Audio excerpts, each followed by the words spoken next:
Mapagpalang araw sa inyong lahat. Ako nga pala si Binibin Norin Ladia mula sa Bachelor of Secondary Education, Major of Filipino. So bago tayo dumako sa ating aralin ngayong araw, tayo muna ay manalangin ng taimtim sa ating Panginoon upang tayo ay kanyang gabayan sa ating aralin ngayong araw.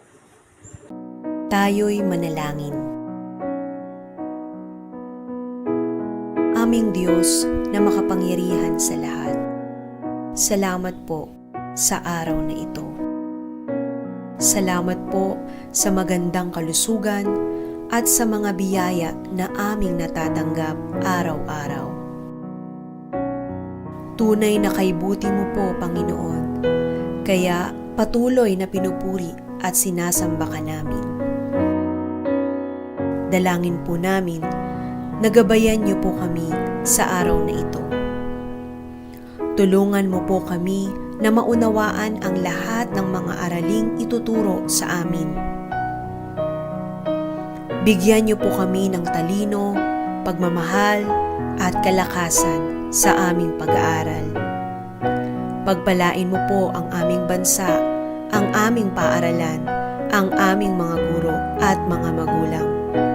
Salamat po sa pangalan ng aming Panginoong Hesukristo. Amen. Kumusta kayong lahat? Maayos ba kayong lahat? Mabuti naman kung ganon. Ngayon ay bago tayo dumako sa ating sunod na aralin, balikan na muna natin tanaw ang ating pinag-aralan ng karong araw. So sino pong maaaring makapagbigay ng inyong natandaan base sa aralin na ating pinalaman ng karong araw? Sino maaaring mo bang ibigay ang inyong natandaan sa ating aralin na tinalakay ng karong araw? Wow! So ang tinalakay po natin ng karong araw ay patungkol sa pagdiwa. So pag sinabi po natin pagdiwa, ito ay mga salitang kilos na nagsasaad ng mga gawain ng liwanag at gagawin palama. So ang pagdiwa din po ay may tatlong uri. So ito ay tinatawag natin na perpektibo, imperfektibo at imperfektibo. So ngayon po ay dumako na tayo sa ating aralin ngayong araw. Ang ating pong aralin ngayong araw ay tungkol sa uri ng mga tayo. Ay dumako na tayo sa ating tatalakay ngayong araw. Ang ating pong tatalakay ngayong araw ay patungkol sa tinatawag natin na uri ng mga tayutay. So ang uri ng mga tayutay ay mayroong 7 na uri. Una, ang tinatawag natin na pagtutulad o sa English ay tinatawag po natin ito na simile. Pag sinabi natin na pagtutulad o simile, ito ay paghahambing ng mga salitang gumagamit tayo ng salitang tulad ng para ba, kasi. Halimbawa, ang kanyang mga lapit kasimpulan ng husas. So ang salitang simile na ginamit sa pangungusap ay ang salitang kasi. Kasi kinukumpara niya ang isang bagay sa isang tao. So ngayon naman po ay dumako tayo sa pangalawa. Tinatawag po natin na metaphor o pagwawangis. Kung sinabi naman natin na pagwawangis o metaphor, ito naman ay paghahambing ng mga salita na hindi gumagamit ng salitang tulad ng para ba. Bagkus ay direkta ito nagsasabi sa isang bagay. Halimbawa, ang kanyang mga mata ay simulang ituwid sa langit. Ang salitang ginamit na metaphor sa pangusap o pagwawangis ay ang salitang mga bituin. Ngayon naman po ay dumako naman tayo sa pangatlong uri ng tayutay. Ang tinatawag natin na alliteration o pag-uulit. Ito naman ay nagpag-uulit ng mga tunog ng salita sa simula ng titik sa isang pangungusap. So halimbawa, sumisigaw siya sa kanyang tagumpay. Kung mapapasin niyo po sa pangungusap, na uulit ang salitang sa pangungusap o salitang sa. So ngayon po ay dumako tayo sa ating pang-apat na uri ng tayutay. Ang tinatawag po natin na pagsasatao, personification. Pag sinabi natin na pagsasatao, personification, ito ay isang uri ng tayutay na kung saan ang tao ay nagbibigay ng katangian sa isang bagay na walang buhay. Halimbawa, sa salitang personification ng pagsasatao, ang puno ay sumasayaw.